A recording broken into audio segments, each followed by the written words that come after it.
नमस्कार, न्यूज 18 राजस्थान पर मैं हूं आप सबके साथ ऋषिका। बुलेटिन की शुरुआत इस वक्त की बड़ी खबर से। राजधानी जयपुर से बड़ी खबर है। आरपीएससी पेपर लीक मामले को लेकर बता दें कि आज परीक्षा होने वाली है। दोबारा परीक्षा होगी। सीनियर टीचर भर्ती के लीक पेपर की आज दोबारा परीक्षा होगी।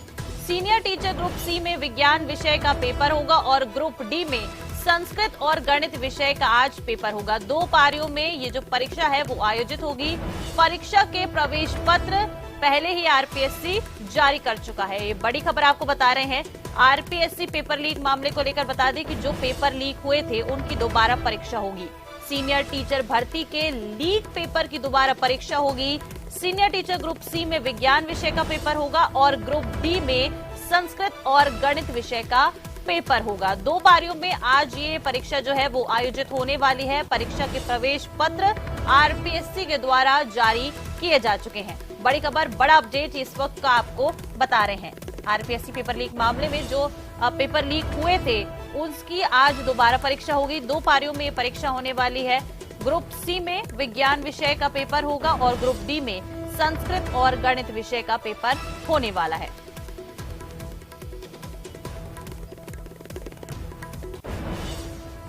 बता दें कि सीनियर टीचर भर्ती के पेपर जो लीक हुए थे उसके बाद से ही दोबारा इन पेपर को कराने की मांग उठ रही थी। तरह तरह के विरोध प्रदर्शन भी देखने को मिल रहे थे और आज जो पेपर लीक हुए थे उनकी दोबारा परीक्षा होगी। ग्रुप सी और ग्रुप डी के पेपर लीक हुए थे। ग्रुप सी में विज्ञान विषय का पेपर होगा, वहीं ग्रुप डी में संस्कृत और गणित विषय का आज पेपर होगा। बड़ा अपडेट राजधानी जयपुर से आपको बता रहे हैं। आरपीएससी पेपर लीक मामले को लेकर ये बड़ी जानकारी है इस वक्त की। आज जो है पेपर लीक जो हुए थे उनकी परीक्षा दोबारा होने वाली है। लंबे समय से मांग चल रही थी कि जो पेपर लीक हुए हैं उनको दोबारा कराया जाए और आज ये जो परीक्षा है वो होने वाली है। 2 पारियों में परीक्षा होगी, ग्रुप सी और ग्रुप डी में। और देखिए, प्रधानमंत्री नरेंद्र मोदी आज देशवासियों से मन की बात करने वाले हैं। ये इस कार्यक्रम का बता दें 97वां एपिसोड होगा जो इस साल का पहला एपिसोड भी होगा। इस संस्करण में पीएम मोदी न्यू इंडिया की प्रगति की कहानी शेयर करेंगे। देश के विकास को लेकर नए साल में लोगों की उम्मीदों और आशाओं पर बात करेंगे।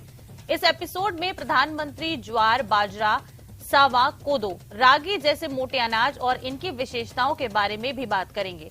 पीएम मोदी की अगुवाई में भारत सरकार ने साल 2023 को इंटरनेशनल ईयर ऑफ मिलेट्स यानी मोटे अनाज का अंतर्राष्ट्रीय वर्ष घोषित करने का प्रस्ताव रखा था, जिसे संयुक्त राष्ट्र महासभा ने स्वीकार किया। पीएम मोदी भारत को मोटे अनाज के हब के तौर पर विकसित करने का विजन रखते हैं।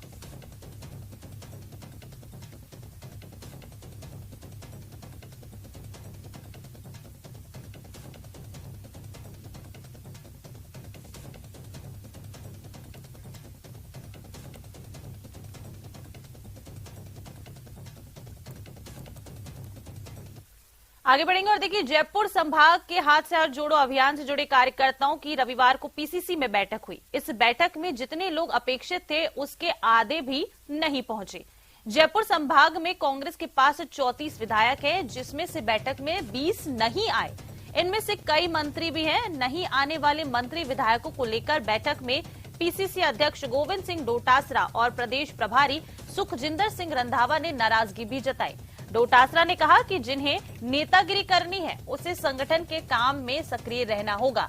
वहीं प्रदेश प्रभारी रंधावा ने कहा कि जो बिना बताए नदारद रहे उनसे स्पष्टीकरण भी मांगा जाएगा।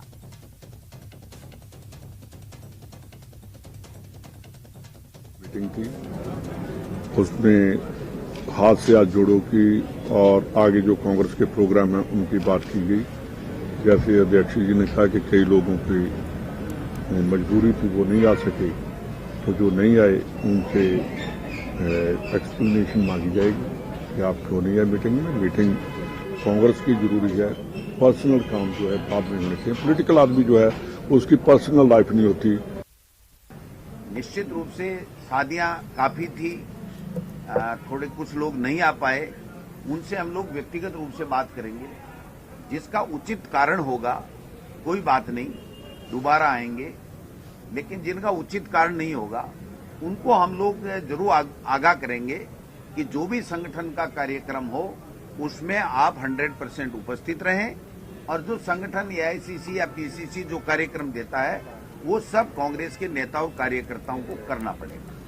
जब राहुल गांधी जी 3800 किलोमीटर चल करके इतनी बड़ी तपस्या कर सकते हैं जो दुनिया में किसी ने नहीं की, तो हमारा कांग्रेस के कार्यकर्ताओं को राहुल गांधी जी के पद चिन्हों पे चल करके जनता के बीच में जाना ही होगा, जाना ही होगा, जाना ही होगा। चलिए आगे बढ़ेंगे और जालौर से एक बड़ी खबर है। जोधपुर हाईवे पर एक भीषण सड़क हादसा हो गया है। इस दर्दनाक हादसे में 3 लोगों की मौत हो गई है। छात्र संघ अध्यक्ष कालू सिंह भाटी की मौत हो गई है। बता दें कि मौके पर पुलिस प्रशासन पहुंचा है और अस्पताल में अब लोगों की भीड़ लग गई है। बड़ी खबर ये जालौर से आपको बता रहे हैं, एक सड़क हादसा हो गया है और इस सड़क हादसे में 3 लोगों की मौत हो गई है। जोधपुर हाईवे पर बता दें कि सड़क हादसा हुआ है जिसमें 3 लोगों की मौत हो गई और इनमें छात्र संघ अध्यक्ष कालू सिंह भाटी भी शामिल हैं जिनकी मौत हो गई है। वहीं पुलिस को इस बारे में जानकारी दी गई, जिसके बाद प्रशासन के लोग जो है मौके पर पहुंचे हैं और अस्पताल में लोगों की अब भीड़ लग गई है। बड़ी खबर, बड़ा दर्दनाक ये हादसा हो गया है। सड़क हादसा हुआ है जालौर, बता दें कि जोधपुर हाईवे पर यह हादसा हुआ। जालौर से बड़ी खबर है जहां जोधपुर हाईवे पर एक भीषण सड़क हादसा हुआ है। तस्वीरें में भी आप देख सकते हैं, जो गाड़ियां हैं वो क्षतिग्रस्त नजर आ रही हैं। इस हादसे के बाद 3 लोगों की मौत हो गई है दर्दनाक हादसे में और छात्र संघ अध्यक्ष कालू सिंह भाटी भी इन लोगों में शामिल है जिनकी मौत हो गई है। बड़ी खबर, पुलिस को सूचना दे दी गई है। पुलिस प्रशासन के अधिकारी मौके पर पहुंचे हैं और अस्पताल में अब लोगों की भीड़ जो है वो लगना भी शुरू हो गई है।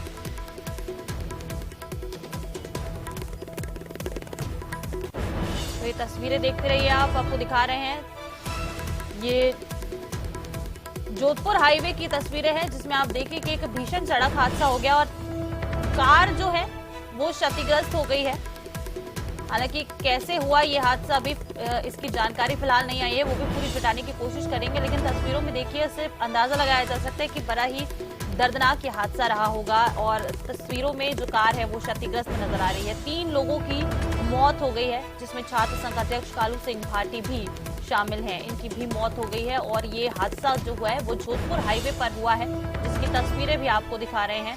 इन तस्वीरों को देखिए आपको अंदाजा हो जाएगा कि ये जो हादसा है कितना भीषण रहा होगा। ज्यादा जानकारी लेंगे सहयोगी श्याम हमारे साथ फोन लाइन पर जुड़ गए हैं। श्याम, कुछ जानकारी मिल पाई है किस तरह से हुआ यह हादसा? 3 लोगों की मौत हो गई है। देखिए ऋषिका, ये देर रात की घटना है जब ये जालौर से आहोर की तरफ ये कार में सवार होकर के 5 लोग जा रहे थे जिसमें छात्र संघ अध्यक्ष कालू सिंह भी साथ में था। उस दौरान सामने से आ रहे यानी कि ट्रेलर से जबरदस्त भिड़ंत हो गई जिसमें 3 लोगों की मौत हो गई और 2 लोग गंभीर रूप से घायल है जिन्हें जालौर के राजकीय अस्पताल में लाया गया। वहां पर जो है उनका इलाज किया जा रहा है, तो वही सबों को मोर्चरी में रखवा दिया गया। ये कानीवाड़ा मोड़ है, वहां पर आए दिन इस तरीके के हादसे होते रहते। वहां पर देर रात को इस तरीके की दर्दनाक घटना सामने आई है जहां पर 3 लोगों की मौत हो चुकी है और 2 लोगों का अभी अस्पताल में इलाज जारी है। जी ऋषिका। श्याम, जैसा कि आप बता रहे हैं कि ट्रॉले से जा भिड़ी है ये कार, तो क्या ये कार स्पीड में थी?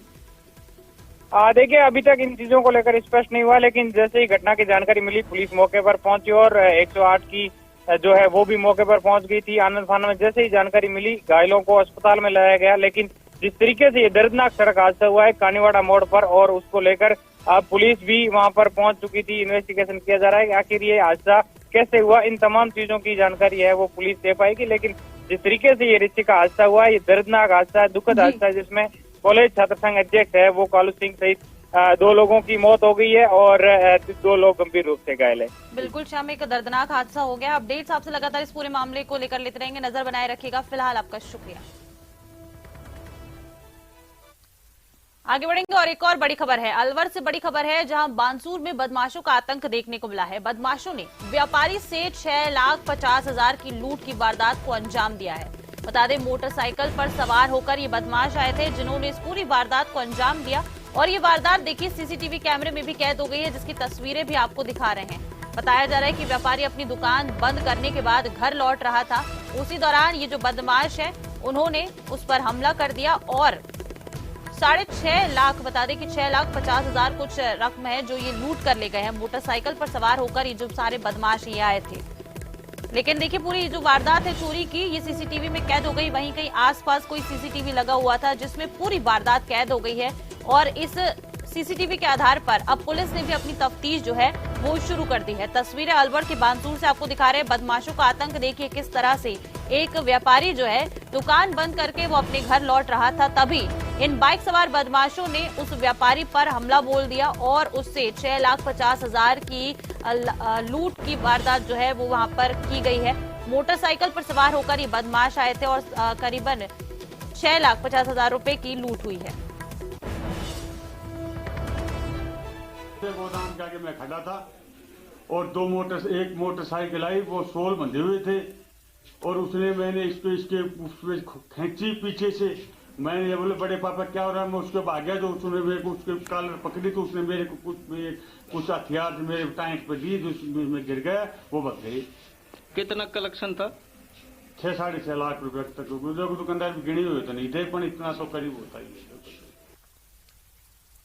आगे बढ़ेंगे और एक और बड़ी खबर बता दें। भरतपुर में फाइटर जेट क्रैश मामले में अपडेट बता दें कि कल भरतपुर के उज्जैन में फाइटर जेट क्रैश हुआ था और आज भी घटनास्थल पर सर्च ऑपरेशन जो है वो जारी है। वायुसेना के अधिकारी और फोर्स जो है मौके पर मौजूद हैं। घटनास्थल पर टेंट लगाकर अब सर्च ऑपरेशन चलाया जा रहा है।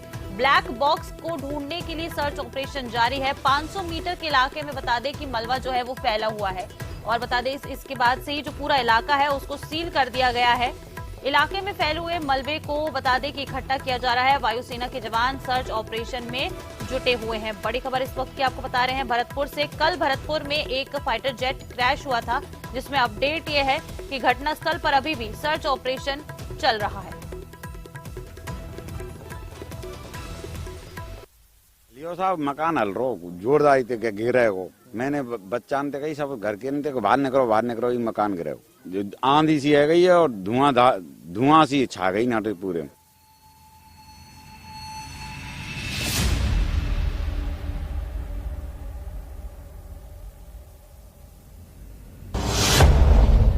आकाश में भीषण टक्कर,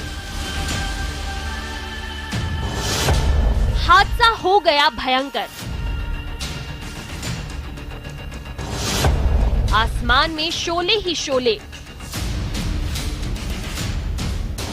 फाइटर बन गए आग के गोले। सुबह के करीब 10:30 बज रहे थे। आम दिनों की तरह लोग अपने अपने कामों में जुटे हुए थे। तभी मध्य प्रदेश के मुरैना से लेकर राजस्थान के भरतपुर तक मच गया हड़कंप। आग लगी, जनता भगत आई यहाँ को, जनता भगी है। तो सब आए लोग देखने, जाके आग लगी, गिर गई। आवाज आई थी, धड़ाके की तेज आवाज थी, तेज आवाज एकदम से आवाज आई थी। देखने के लिए सब लोग आ गए इधर। फिर क्या देखा यहाँ लैंड हुआ पड़ा था वो। बहुत दुखद घटना है और ये मेरे विधानसभा क्षेत्र जौरा में ये घटना हुई है। यहाँ की सभी जनता इस सदमे में है कि एक आर्मी का विमान दुर्घटनाग्रस्त हुआ है। बहुत बड़ी हानि हुई है। ग्वालियर से रूटीन ट्रेनिंग पर आसमान के चक्कर काट रहे दो फाइटर जेट आपस में टकरा गए। टक्कर इतनी भीषण थी कि भयंकर हादसा हो गया। टक्कर के बाद फाइटर मिराज में आग लग गई तो वो मध्य प्रदेश के मुरैना के पहाड़गढ़ में जा गिरा, जबकि सुखोई वहां से 90 किलोमीटर दूर भरतपुर के पिंगोरा में जा गिरा। खबरों के मुताबिक सुखोई पर 2 और मिराज पर 1 पायलट सवार थे। हादसे में सुखोई के दोनों पायलट सुरक्षित इजेक्ट होने में कामयाब रहे, लेकिन मिराज का पायलट शहीद हो गया। सुरक्षित बचे पायलट को चोट आई है और उन्हें अस्पताल में भर्ती कराया गया है।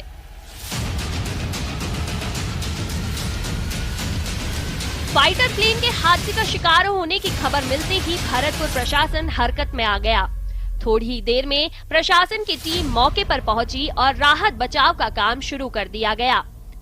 10-10:15 के आसपास नंगला बीजा के आसपास एक प्लेन क्रैश हुआ है। तब तक ये भी जानकारी नहीं थी कि ये कोई हेलीकॉप्टर था या कोई प्लेन था, लेकिन मौके पर आने पे पता चला कि ये एयरफोर्स का कोई फाइटर जेट है। क्योंकि हम जो मौके पे मलबा और जिस तरीके से अवशेष बिखरे हुए हैं, उससे ये भी पता चल नहीं रहा है कि ये किस कैटेगरी का फाइटर है या कोई रेगुलर प्लेन है। अभी बचाव रात को पायलट के बारे में अभी तक की उससे तो अभी कोई जानकारी नहीं मिली है कि वो पायलट कहाँ पे यहाँ से निकल गए हैं या इसके अंदर हैं, क्योंकि अभी जो चेक किया है तो उस मलबे में तो अभी तक हमको कुछ पता चला नहीं है, लेकिन काफी बड़ा गड्ढा है तो इसको एक बार और चेक करा है। वहीं आगरा से भी एयरफोर्स के अधिकारी घटनास्थल पर पहुंच गए। हादसे के बाद फाइटर प्लेन का मलबा 500 मीटर के दायरे में फैल गया। जहां प्लेन गिरा वहां करीब 7 फीट गहरा गड्ढा हो गया। हादसे की खबर मिलते ही आसपास के लोगों की भारी भीड़ जमा हो गई। वहीं घटनास्थल पर पहुंचे फायर ब्रिगेड ने करीब 2 घंटे की कड़ी मशक्कत के बाद आग पर काबू पाया।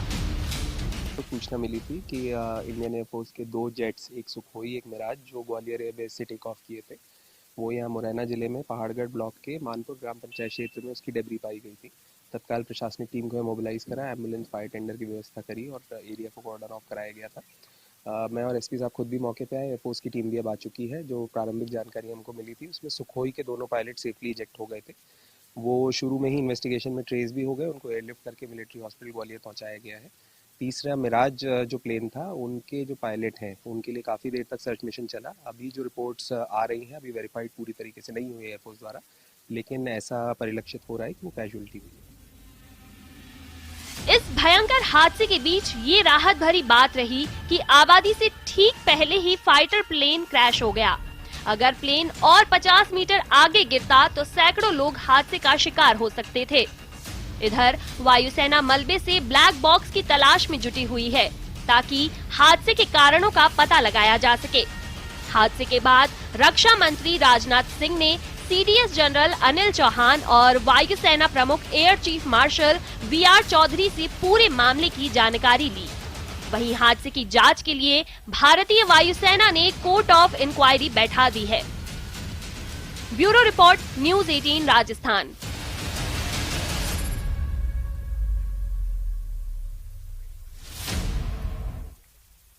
चलिए आगे बढ़ेंगे और राजधानी जयपुर से एक बड़ी खबर आपको बता दें। शराब माफियाओं के आगे जेडीए के बुलडोजर का खौफ। अवैध शराब माफियाओं ने रातों रात अपने अवैध निर्माण तोड़ दिए हैं। जेडीए की कार्रवाई के डर से रातों रात बता दें कि अवैध निर्माण को तोड़ा गया है। जेडीए ने अवैध शराब बनाने पर गोदाम मालिक को नोटिस दिया था। शिवदासपुरा के बाड़ा पदमपुरा में अवैध गोदाम में बता दें कि कच्ची शराब बनाई जा रही थी और रात में गोदाम मालिक ने रातों रात अपने अवैध निर्माण को तोड़ डाला। जेडीए की कार्रवाई के डर से पहले ही बता दें कि जो मालिक था उसने अपने अवैध निर्माण को तोड़ डाला। जेडीए प्रवर्तन दस्ते की कार्रवाई जो है वो आज प्रस्तावित थी, लेकिन जेडीए प्रवर्तन दस्ते के डर से पहले ही ध्वस्त हो गई है फैक्ट्री और गोदाम। जो मालिक था उसने खुद से ही डर के मारे ही पहले ही अपनी जो फैक्ट्री और गोदाम है उसमें अवैध निर्माण को ध्वस्त कर दिया। अवैध निर्माणकर्ता के पास बता दें 28 जनवरी तक का वक्त था, लेकिन देर रात शिवदासपुरा थाना पुलिस को सूचना मिली थी कि अवैध निर्माण को गोदाम मालिक ने बुलडोजर मशीन की मदद से खुद से ही ध्वस्त कर दिया है। मुख्य नियंत्रक प्रवर्तन रघुवीर सैनी ने इस बारे में जानकारी दी है।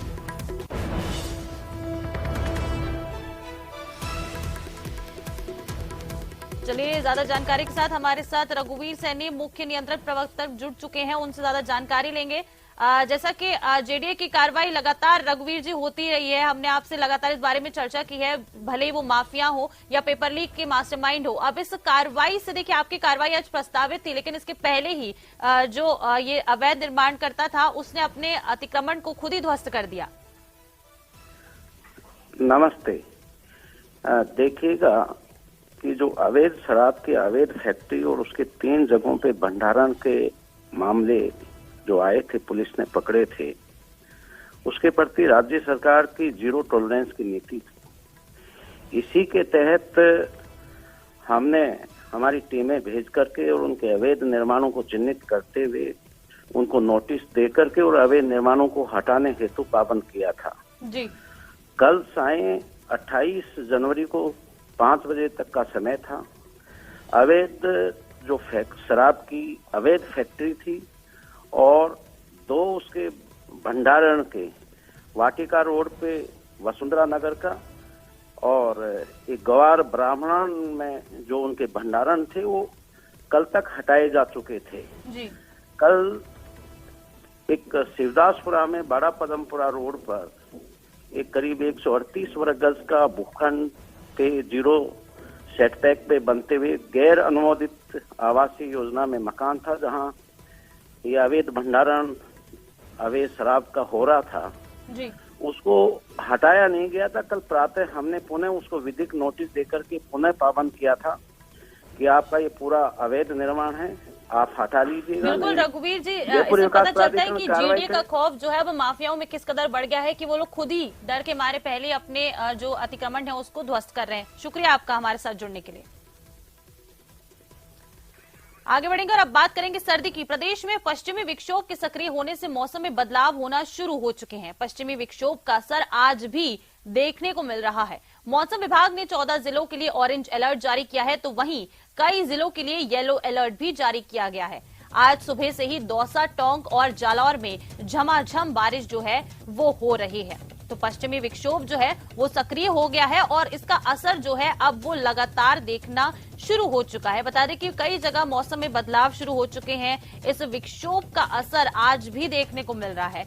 इसके साथ ही बता दें कि मौसम विभाग ने भी अलर्ट जारी किया है। 14 जिलों के लिए ऑरेंज अलर्ट जारी किया है, तो वहीं कई जिलों के लिए येलो अलर्ट भी जारी किया है। आज सुबह से ही बता दें दौसा, टोंक और जालौर में झमाझम बारिश भी जो है वो हो रही है, यानी कि सर्दी और इसके साथ ऊपर से अब बारिश भी हो रही है, जिससे कि लोगों की परेशानियां और बढ़ती जा रही है।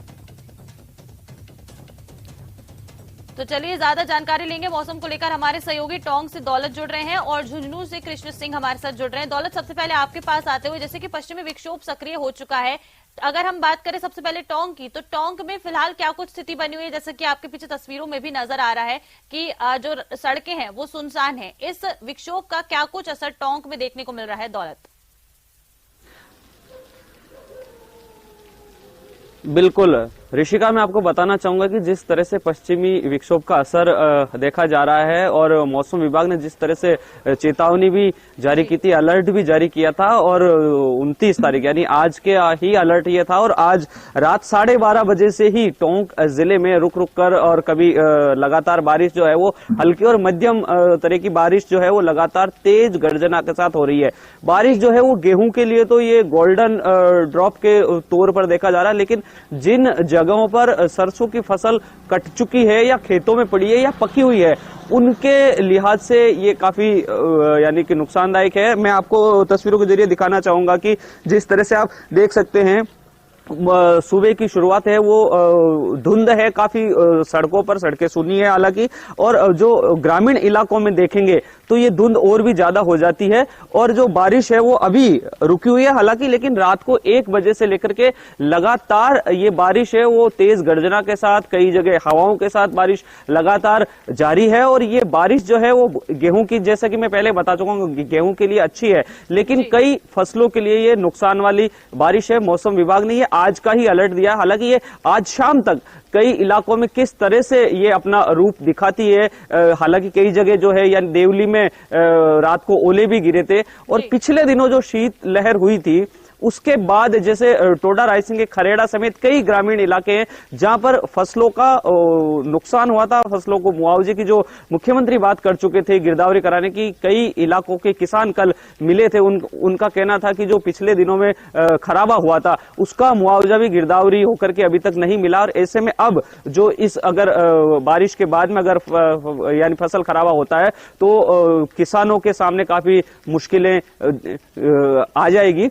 और ये हालांकि अलर्ट जो आज का है, कल के बाद में मौसम में भी बदलाव के संकेत मौसम विभाग ने दिए हैं, तापमान में बढ़ोतरी होगी और उसके बाद में मौसम साफ रहने के संकेत दिए। लेकिन आज का दिन किसानों के लिए काफी परेशानी वाला होने वाला है, क्योंकि मौसम विभाग ने ओलावृष्टि का भी संभावना जताई है। सुबह की शुरुआत आप देख सकते हो, रात से बारिश हो रही है, दिन भर कई इलाकों में किस तरह से बारिश होती है और किसानों को जो है वो किस तरह से इसका नुकसान देखा जाएगा, क्योंकि गेहूं के लिए तो फायदेमंद है लेकिन दूसरी फसलों के लिए नुकसान वाली बात सामने आ रही है। जी बिल्कुल दौलत, जैसे कि मौसम की डबल मार है एक तरह से, तो लोगों की परेशानियां तो बढ़ी रही हैं, किसानों की भी परेशानियां बढ़ रही हैं। हमारे साथ कृष्ण भी जुड़े हुए हैं झुंझुनू से। कृष्ण, जैसा कि अभी दौलत बता रहे थे कि वहां पर इस विक्षोभ का जो है असर देखने को मिल रहा है, कई जगह बारिश हो रही है, बूंदाबांदी हो रही है। झुंझुनू की बात करें तो वहां कैसा मौसम है, इस विक्षोभ का क्या कुछ असर देखने को मिल रहा है? बूंदाबांदी हो रही है वहां पे भी?